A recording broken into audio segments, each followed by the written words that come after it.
এবার এখানে ডিউটি আছে, যেতে হবে।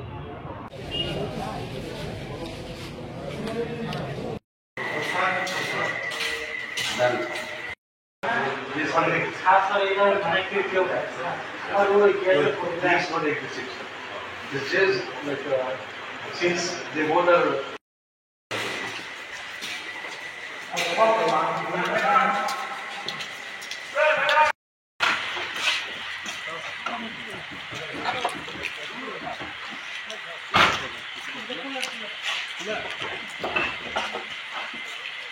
খবর পাওয়া গিয়েছিল যে কোনো একটা দুর্ঘটনাস্থলে যাওয়ার পর দুজন মদ্যপ ব্যক্তি পুলিশের উপর আক্রমণ করেছে। তো এই ঘটনাটা নিয়ে স্যার কি বলবেন?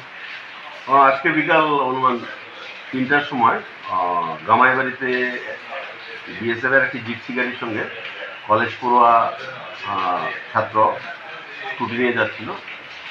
ছোট একটি মাইনর একটি অ্যাক্সিডেন্ট হয়। তো যথারীতি আমাদের থানা থেকে এসআই মনোজিৎ দেববর্মা ছুটে যায় যাওয়াটা দেখার জন্য। তো ওইখানে গিয়ে সেরকম কোনো ইনজারি না থাকার কারণে বিএসএফ পার্সনের সঙ্গে কথা বলে ব্যাপারটা অ্যামিকেবলি সেটেল করে নেওয়া হয়। ওই সময় দুইজন স্কুটি চালিয়ে যাচ্ছিল, একজন হচ্ছে পার্থসারথী দেববর্মা এবং অন্যজন হচ্ছে কমলেশ দেববর্মা। তো তারা আমাদের যে পুলিশ অফিসার ছিলেন এসআই মনোজিৎ দেববর্মা, ওনাকে দেখে স্কুটি দাঁড় করিয়ে ওনার সঙ্গে অহেতুক ঝগড়ায় জড়িয়ে পড়ি। তো মনোজিৎ দেববর্মা প্রথমে ওনাদেরকে বলেছিল যে ভাই তোমরা এখান থেকে চলে যাও, কিন্তু তারপরেও তারা সেখান থেকে যায়নি, বরং তারা আন্ডার ইনফ্লুয়েন্স অফ তারা স্কুটি চালিয়ে যাচ্ছিল। পরবর্তী সময়ে আমাদের যে অন ডিউটি অফিসার ছিলেন এসআই মনোজিৎ দেববর্মার উপর তারা অতর্কিতে হামলা করে। তো পরবর্তী সময় আমাদের স্টাফ ওনাদেরকে